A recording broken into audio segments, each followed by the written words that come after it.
हाँ तो भैया आए गए तुम? अब भैया आ गए तो वीडियो देख लो एंड तक। और भैया हम तुम्हारे का जितनी मेहनत से वीडियो बनाते हैं, तुम जा वीडियो लाइक ही कर दे करो, चैनल है सब्सक्राइब ही कर दे करो। तुम ओए 2 कप हॉट कॉफी ला जल्दी। मैं वेटर नहीं हूँ। अच्छा तो ये डाउन मार्केट कपड़े पहने हुए तो वेटर नहीं तो क्या कॉलेज का प्रिंसिपल है?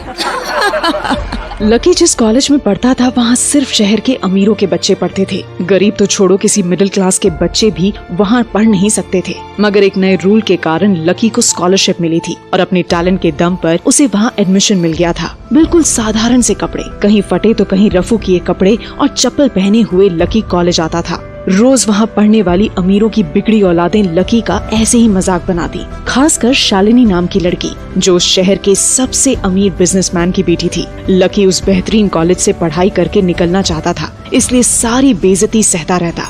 एक दिन छुट्टी होने पर लकी जैसे ही अपनी साइकिल के पास पहुंचा, उसने देखा कि साइकिल के टायर्स की हवा निकली हुई है। क्या हुआ? निकल गई हवा? आज बेचारे राजकुमार को पैदल ही घर जाना पड़ेगा।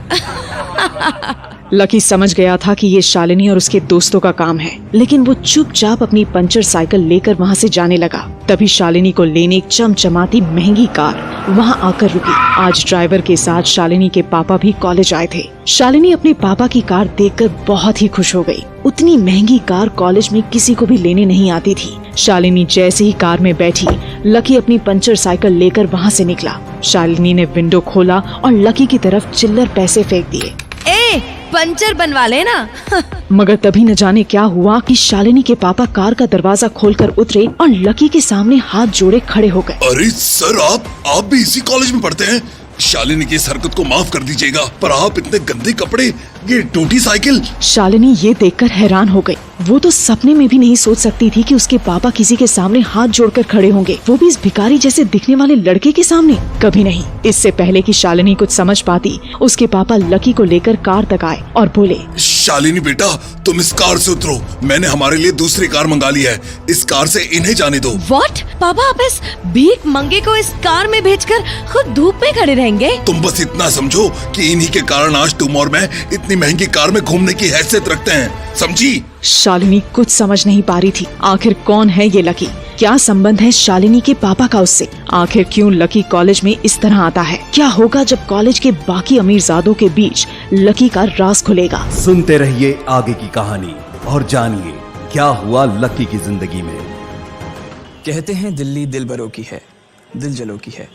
कहते तो ये भी हैं कि दिल्ली दिल फरेबों की भी है। और लकी यानी कि लक्ष्मण लाल अग्रवाल में ये सारे गुण मौजूद थे। लोग उसकी शक्ल को देखकर ही कह देते थे, अबे दिल्ली से हो क्या?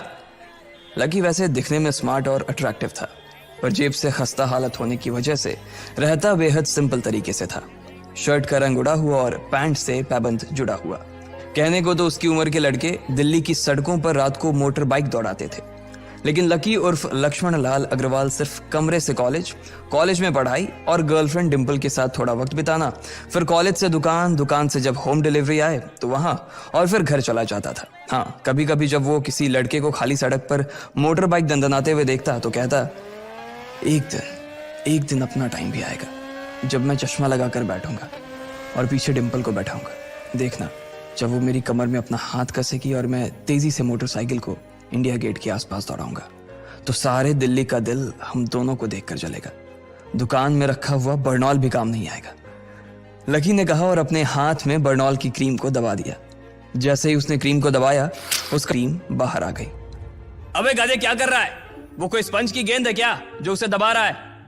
दुकान के मालिक ने उससे फटकारते हुए कहा और उसके सर पर एक चपत लगा दी। Sorry sir. लकी ने अपना सिर बचाते हुए कहा। वो खरौल बाग में स्थित एक छोटी सी मेडिकल स्टोर पर काम करता था। उसकी दुकान का नाम था चमन मेडिकल स्टोर और उसके ओनर का नाम था चमन लाल। लकी पिछले 5 साल से इन्हीं की दुकान पर काम कर रहा था। यहाँ इस छोटी सी शॉप पर काम करना उसकी मजबूरी थी। लाइफ में कंगाली की वजह से उसे कॉलेज में पढ़ाई पूरी करने के लिए पार्ट टाइम जॉब करना था। उसने कई अच्छी जगह अच्छी तनख्वाह की नौकरी ढूंढी पर नहीं मिली और वो इस मेडिकल स्टोर पर ही अटक गया। गधे, अब इसके पैसे क्या तेरा बाप भरेगा? कटेगा। इसका पैसा भी तेरी तनख्वाह से कटेगा और एमआरपी से डबल रेट में कटेगा। चमन ने अपने दांतों को किचमिचाते हुए कहा। गुस्से की वजह से उसकी नाक फूल गई थी। और लकी की सांसें। उसने घबराते हुए ओनर से पूछा, एमआरपी से डबल क्यों सर जी? ताकि अगली बार से ऐसी कोई हरकत करने से पहले तू डबल बार सोचे, चमन ने कहा और उसके हाथ से ट्यूब छीन ली। उसका जी तो चाह रहा था कि वो लकी की खोपड़ी पर एक और बार अपना हाथ साफ कर ले, लेकिन उससे पहले ही दुकान का फोन बजने लगा। फोन की घंटी बजते ही लकी को वहां से निकलने का मौका मिल गया और वो भागते हुए फोन उठाने के लिए चला गया। हेलो जी, करोल बाग के बेस्ट मेडिकल चमन मेडिकल स्टोर से बोल रहा हूँ, बताइए क्या काम था? ये लकी की पेटेंट लाइन थी। चाहे कहीं से भी फोन आए, लेकिन उसे फोन पर बस यही बोलना था।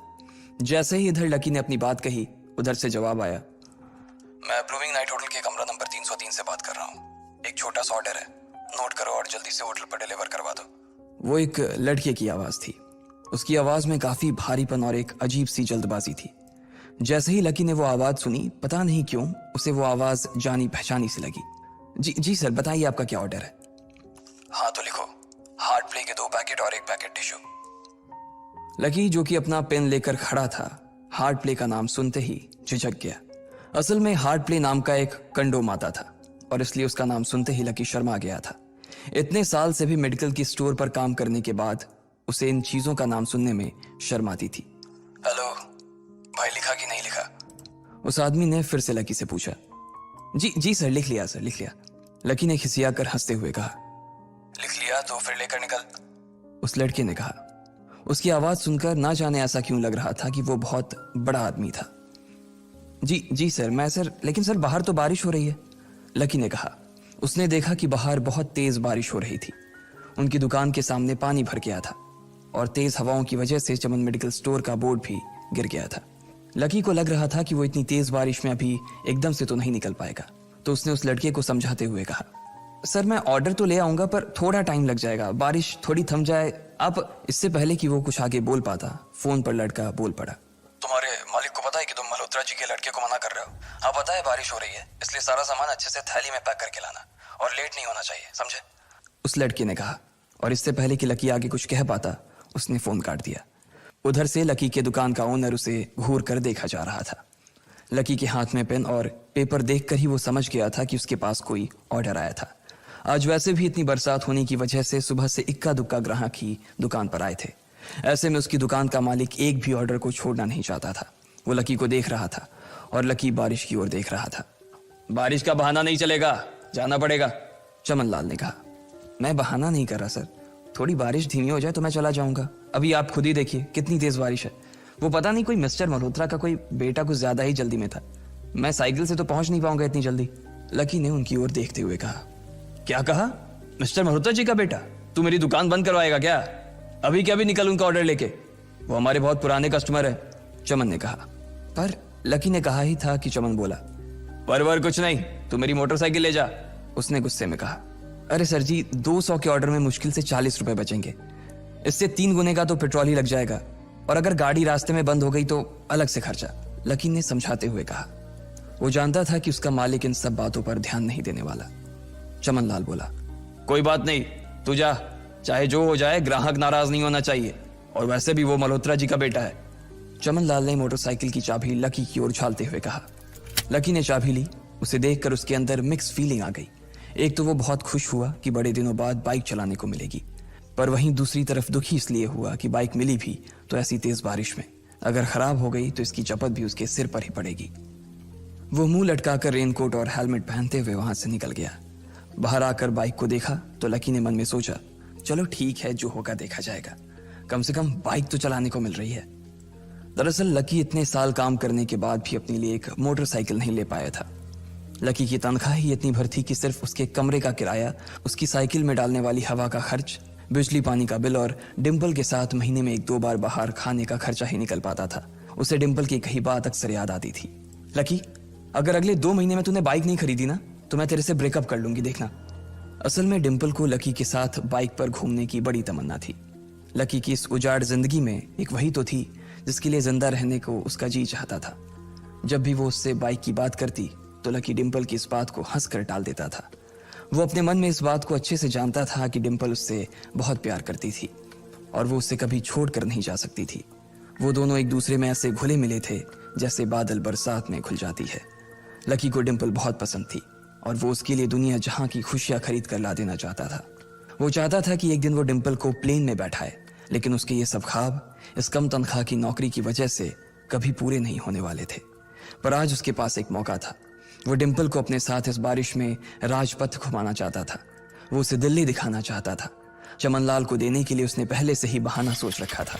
बस जल्दी से वो ये डिलीवरी देकर सीधे डिम्पल के पास ही जाने वाला था। उसने होटल ब्लूमिंग नाइट के बाहर मोटर बाइक पार्क की और सीधे होटल के अंदर चला गया। लकी ने रिसेप्शन पर पहुंचकर नमस्ते करते हुए रिसेप्शनिस्ट को बोला, जी मैं चमन मेडिकल स्टोर से आया हूं, रूम नंबर 303 का ऑर्डर था सर। रिसेप्शन पर खड़ा आदमी उसके हाथ में काली थैली को देखकर समझ गया था कि उसमें क्या था, और वो मंद ही मंद मुस्कुराते हुए बोला, 3rd फ्लोर पर है, लिफ्ट से चले जाओ, रेनकोट यहीं उतार देना। जैसा उस आदमी ने कहा, लकी ने ठीक वैसा ही किया और लिफ्ट में चढ़ने के कुछ ही देर बाद वो 3रे माले पर पहुंच गया था। वो रूम नंबर 303 के बाहर पहुंचा और उसने डोरबेल बजाई। जैसे ही दरवाजा खुला, लकी ने थैली आगे बढ़ाते हुए कहा, नमस्ते, मैं चमन मेडिकल स्टोर से लकी, ये आपका। इससे पहले कि लकी आगे कुछ कह पाता, उसकी आंखें फटी की फटी रह गई थी। उसने अपने सामने जो देखा, उसके बाद उसे ऐसा लगा कि बंद छत के नीचे भी उसके ऊपर आसमान से आकर एक जोरदार बिजली गिर गई थी। उसके सामने एक लड़की खड़ी थी। वो लड़की और कोई नहीं बल्कि उसकी गर्लफ्रेंड डिम्पल ही थी। उसने एक पर्पल कलर का नाइट गाउन पहन रखा था। उसके काले घने बाल गीले थे और उसने उन्हें अपने कंधे पर फैला रखा था। उसकी खुशबू से ही ये चीज साफ पता चल रही थी कि वो अभी अभी नहा कर आई थी। डिम्पल, तुम यहाँ क्या कर रही हो? लकी को अपनी आंखों पर विश्वास ही नहीं हो रहा था। उसने 2 बार अपनी पलकें झपका कर देखा, लेकिन दोनों बार ही उसे अपने सामने डिम्पल ही नजर आई। तुम यहाँ क्या मेरा पीछा करते हुए आए हो लकी? डिम्पल ने उल्टा उसी के ऊपर पलटवार करते हुए कहा। लकी को देखकर उसके दिल की धड़कन भी तेज हो गई थी। उसे उम्मीद नहीं थी कि लकी यहाँ आ जाएगा। उसने ना तो सुबह से उसे फोन किया था और ना ही उसके मैसेज का कोई जवाब दिया था। वो अपने मन में सोचकर बैठी थी कि वो अगले दिन खुद ही उससे मिलकर बोल देगी कि उसकी तबीयत खराब थी। डिम्पल बेबी, क्या हो गया? किससे बात कर रही हो? अचानक से एक गबरू जवान सा लड़का दरवाजे के पास आकर खड़ा हो गया था। उसने बनियान पहन रखी थी। लकी उसे पहचान गया था। साले राहुल के बच्चे, तेरी हिम्मत कैसे हुई मेरी डिम्पल को हाथ लगाने की? लकी ने जैसे ही राहुल को देखा, उसके तन बदन में मानो आग सी लग गई थी। वो उसे इस वक्त इतना बुरा मारना चाहता था, इतना बुरा पीटना चाहता था, जिसकी कोई हद सीमा नहीं थी। लकी जिस कॉलेज में पढ़ता था, राहुल और डिम्पल भी उसी में पढ़ते थे, और वो कॉलेज राहुल के फादर का ही था। डिम्पल ने राहुल के पिता की एक कंपनी में जॉब पकड़ ली थी और राहुल उस पर बहुत लाइन मारता था। लकी ने 1-2 बार डिम्पल को उससे दूर रहने के लिए भी कहा, लेकिन डिम्पल ने उसे ये कहकर टाल दिया था कि वो सिर्फ अच्छे दोस्त थे। आज भी इससे पहले कि वो आगे बढ़ता, डिम्पल उन दोनों के बीच आ गई। रुक जाओ, डिम्पल ने गुस्से में कहा और लकी के सीने पर हाथ रखकर उसे रोक दिया। लकी लंबी सांसें ले रहा था और कुछ ही सांसों के बाद उसका गुस्सा शांत हो गया। अब डिम्पल के पास भी छुपाने के लिए कुछ नहीं था, इसलिए उसने लकी से कहा, लकी, आज से तुम्हारा और मेरा ब्रेकअप। ब्रेकअप? लकी के पैरों के नीचे से जमीन खिसक गई थी। उसकी आंखें नम हो गईं। लकी को उसकी बातों पर विश्वास नहीं हो रहा था। उसने डिम्पल की ओर देखा और बोला, डिम्पल, हम पिछले 1 साल से एक दूसरे के साथ हैं और तुम हो कि मुझसे ब्रेकअप करना चाहती हो? अरे मैं तो तुम्हारे लिए नई बाइक लेने वाला था। चल रहने दे, आज ही याद आई है तुझे बाइक की। अरे तेरे पास मुझे बाहर घुमाने के लिए, खिलाने पिलाने के लिए पैसे तो है नहीं। तू कहां से लेगा बाइक? और अगर ले भी लेगा तो उसमें पेट्रोल कहां से डलवाएगा? तेरी 8,000 रुपए महीने की नौकरी, उसमें होगा ये सब? लोग हंसते हैं मेरे ऊपर जब मैं सरोजनी में तेरे साथ घूमती हूँ। मैं ऐसी लाइफ नहीं जीना चाहती लकी। मैं तेरी तरह गरीब नहीं रहना चाहती। तूने मुझे फंसाया था, उल्लू बनाया था तूने मुझे, इसलिए मैंने राहुल से मैचअप कर लिया है। आज से यही मेरा बॉयफ्रेंड है, डिम्पल ने गुस्से में कहा। अच्छा, तो बेबी ये है तुम्हारा वो बेकार सा एक्स बॉयफ्रेंड? राहुल ने पूछा और डिम्पल के बगल में आकर खड़ा हो गया। फिर उसने लकी के हाथ से थैली उठाई और उसमें से हार्ड प्ले का पैकेट निकालकर उसे चिढ़ाने के लिए उसे हवा में लहराने लगा। बाप रे, इससे बदकिस्मत इंसान इस दुनिया में और कौन होगा? राहुल ने उसकी टांग खींचते हुए कहा। लकी के पास उसकी बात का कोई जवाब नहीं था। उसने गुस्से से डिम्पल की ओर देखा और अपनी हाथों की मुट्ठी भींच ली।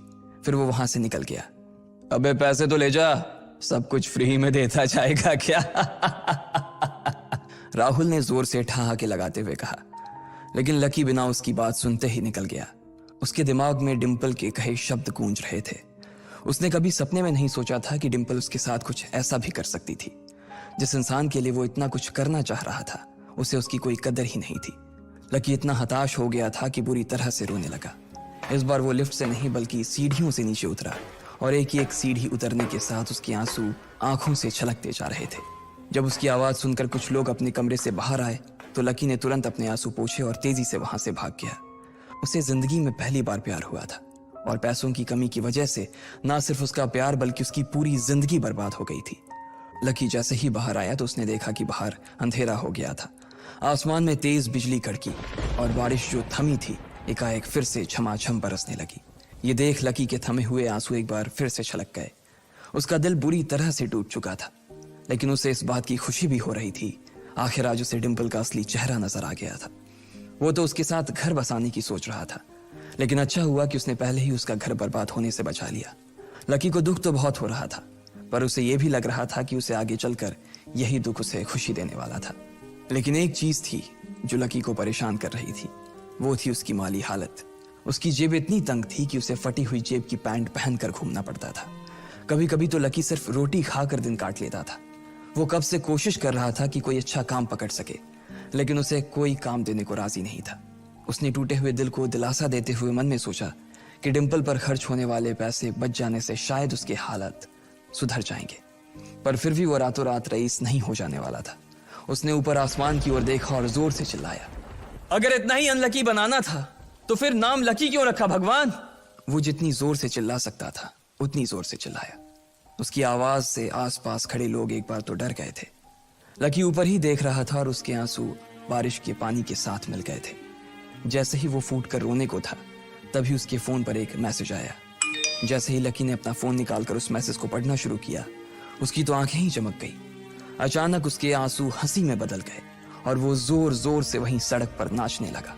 उस मैसेज में लिखा था, परिवार की रिसर्च और परिवार के निर्णय के हिसाब से अग्रवाल परिवार का वारिस लक्ष्मण लाल अग्रवाल उर्फ लकी ने गरीबी अभ्यास की परीक्षा को पास कर लिया है और आज से ही वो उस जमीन और उस जायदाद का मालिक हो जाएगा जो परिवार ने उसके नाम कर रखी थी।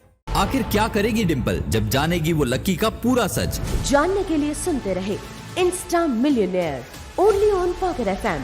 Download the pocket FM app now.